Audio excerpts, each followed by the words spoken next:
Hello, everyone, and welcome to another episode of Canopus Chats with JD Price.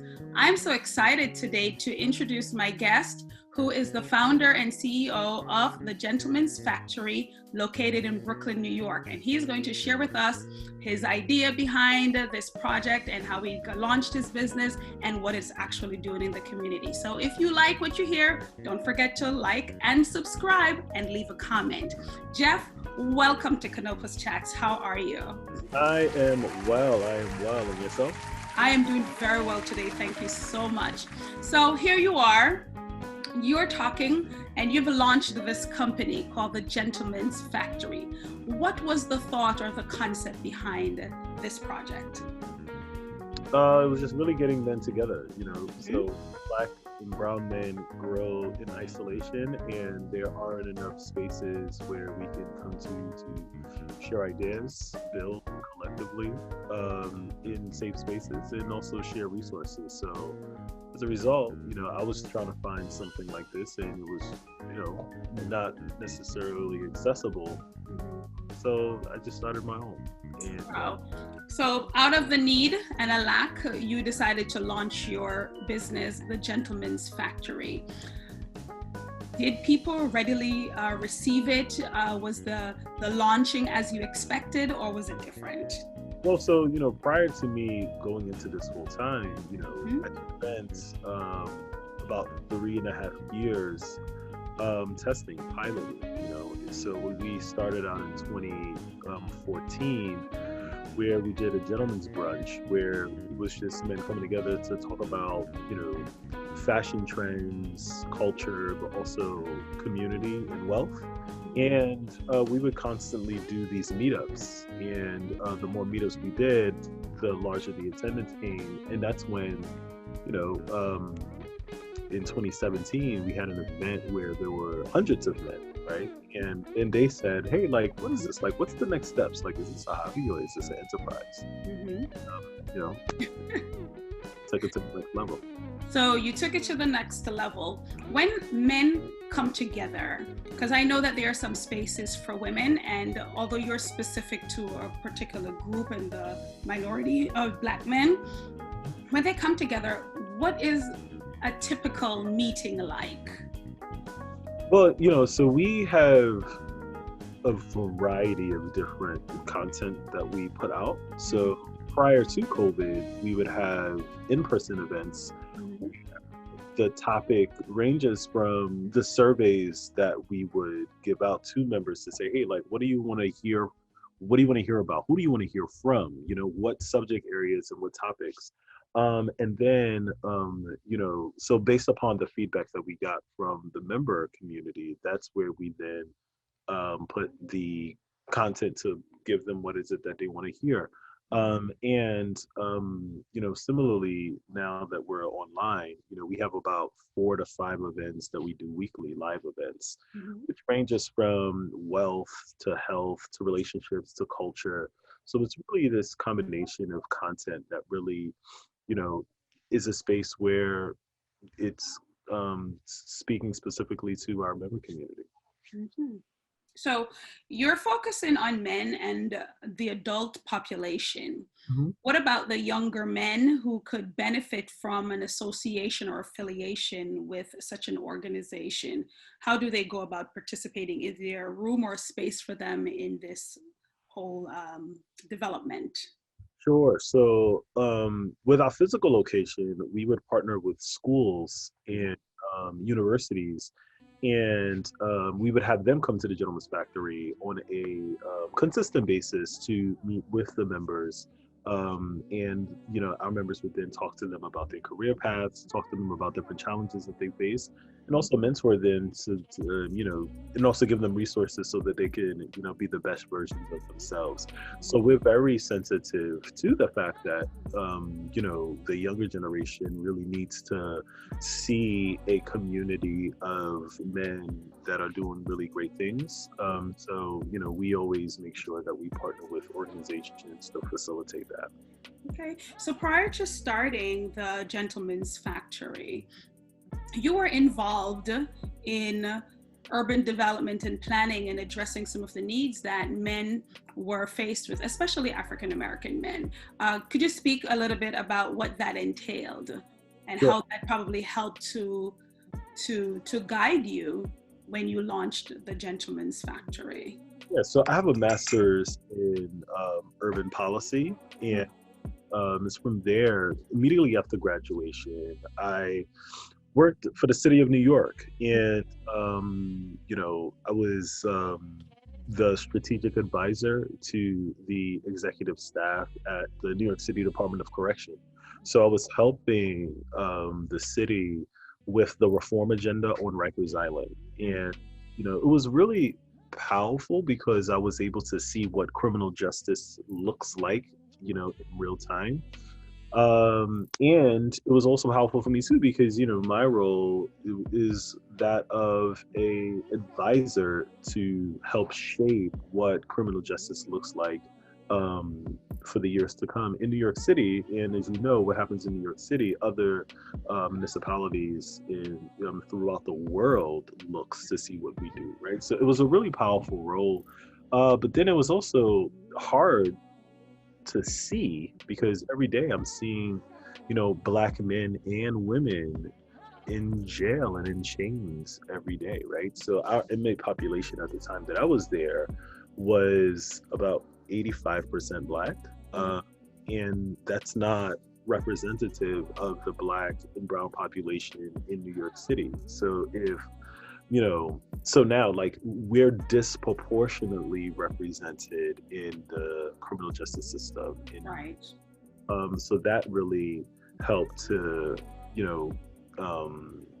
give me the lens to see what actually could be done, and how I could help strengthen our community and bring us together so that we could address the problems that we face. Wow. So you were pretty much always involved, it seemed, with some facet of helping the community, whether it was through this your former employer, to now running your own business. Mhm. I was inspired by a picture that you posted on LinkedIn. And it was so transparent because sometimes when we see the work of others, we celebrate it, of course, but we also look on in admiration. But you showed a very contrasting view of it, and you were actually mopping the floor and cleaning up your space for the Gentleman's Factory. What are some of the lessons that you have learned as a business owner, doing great things, but you still have to do the work behind the scenes? What's that like? Yeah, so a lot of people see entrepreneurship Mhm. in its glory, but don't really know the full story, right? So they see me, like I've been featured on the New York Times, CNN, and all of these publications, and the Good Gentleman's Factory has been growing, Mhm. uh, week over week, month over month, year over year. Mhm. But what a lot of people don't see is what happens in the background. So we have a facility, you know what I mean? And with our facility, needs to be cleaned, and I remember when I posted that picture up on LinkedIn, it was, like I think I was there at like 1 a.m. It was a Friday night, and I was mopping the floor, right? And that's just an example of just a variety of things of myself and entrepreneurs, what we have to do that isn't necessarily like glamorous and glorious, but the work needs to be done, right? So, so with me, you'll like see me on, Fox 5, but then you'll also see me cleaning up the Gentleman's Factory if needed. Right. And it's so interesting because these polarizing distinction on your interviews, you have your bow tie on, your finely made a jacket, and you are dressed to the T. But then it comes to the back end of the work, and it's 1 a.m. and the suit is off, the bow tie is placed to the side, and you are cleaning the place. Now, the space, in terms of square footage, how big is the space that you're using right now? So it's a duplex loft, high ceilings, spiral stairs, and our space is a little bit over 2,000 square feet. So, yeah. Nice. It's very nice. So it takes a lot of work for you to actually clean that place. Yeah, yeah. No, but I think it's important to highlight some of those things, as well as my next question. Since you have launched the Gentleman's Factory, what would you say is your happiest moment so far? Just the ability to change the lives of our member community, and whether it is, giving them an introduction to an investor that invests millions of dollars into their companies, to them, getting a new job through the partnership that we have with different corporations, to them partnering with each other, and investing in each other or starting ventures together, right? So it's really rewarding to see that, the Gentleman's Factory as an institution, you know, was able to facilitate change within our community, so I think that that's the most rewarding, because we were doing our impact statement, our impact report for the year 2020, and it was such an interesting year because of what was going on in the world. But to see what members are saying about how the Gentleman's Factory was able to, give them a peace of mind, right? Or how they were able to collaborate with others or learn about so many different topics that they weren't necessarily privy to. So it's really, I think that that's the most rewarding thing, of just seeing the impact that we're having on the lives of men. That's excellent. So impact, ability to bring forth change. Yep. Now, you're located in Brooklyn, New York, right? I saw in the New York Times article that you have plans of expanding the organization. Talk to us about what that expansion entails and where are you going in terms of cities and other places? Sure. So, pre-COVID, we were looking to expand this year in various parts of New York City, and beyond. But what we then was able to do was expand digitally. So we, have a digital platform now, and within that platform, we, have members all throughout Earth, right? So yes. So we are now in 8 countries and 19 states, right? Oh. So now what we're then now going to do is we have a new motto, which is called Phygital, right? So it's physical and digital.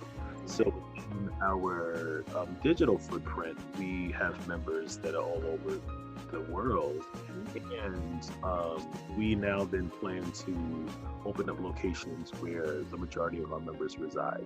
So that means that we're going to be expanding relatively quickly, and then we're also going to be purchasing the locations that we operate in as opposed to leasing. So So now not only are you creating a space and bringing together these men, you're talking about real estate and investment, right? So that they can develop their financial portfolio. That's excellent. Now, as I thought back to something you said when you first started the Gentleman's Factory, you said you involved your friends. You went to them and you said, what? What did you say? I said that I never want to go back to work again. And they said, what? Well, because I told them that I wanted to dedicate my life into finding innovative solutions that enhances the quality of life of people of color all across the globe.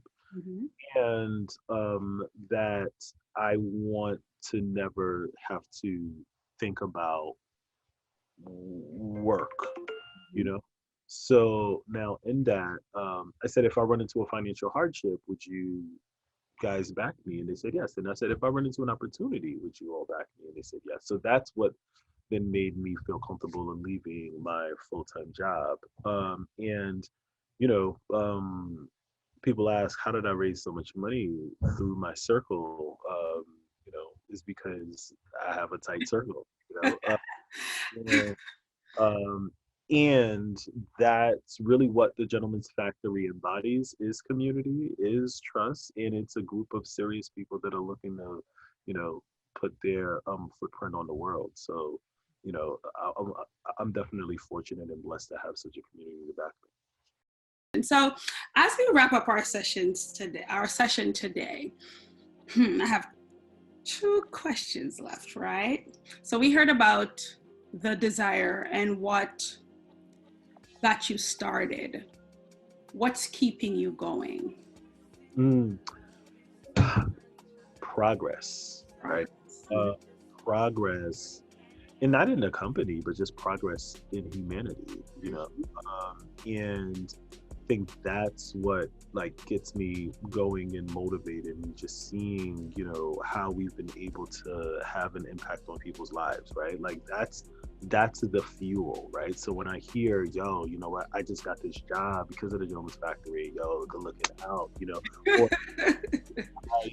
or I just got on Shark Tank, you know, thanks Gentleman's Factory for facilitating the you know, the initiative, you know what I mean? Thank you, right? You know, or, you know, we have a boot camp, we have a digital boot, so we have a digital boot camp where we're helping entrepreneurs, you know, continue to push forward with their ideas and with their initiatives, and just seeing how they've been able to grow over the past 8 weeks, you know, that's something that keeps you going. So it's those, you know, things that, you know, really motivates me, so that things, you know, and then that's what makes me happy, you know? That's excellent. Jeff, I really appreciate you talking with me today. And as we're getting ready to conclude, tell me, do you have a favorite book, a quote, or a phrase that you live by? And if so, what it is? What is it? So my favorite quote is by Pastor A.R. Bernard. And he has this powerful quote that I live by, and it says, people operate in life based off of the level of information they've obtained. Yes. So the more you know, the better you can operate. So that's like something that I'm always seeking knowledge, so that I can operate more effectively and more efficiently. Excellent. Jeff, congratulations on the various venues that you have cultivated a space of a conversation, and for the launching of the Gentleman's Factory. And I'm looking forward to hearing more about it launching into various territories to expand the mission. Congratulations, and thank you for joining me here at Canopus Chats. I appreciate it. You are welcome.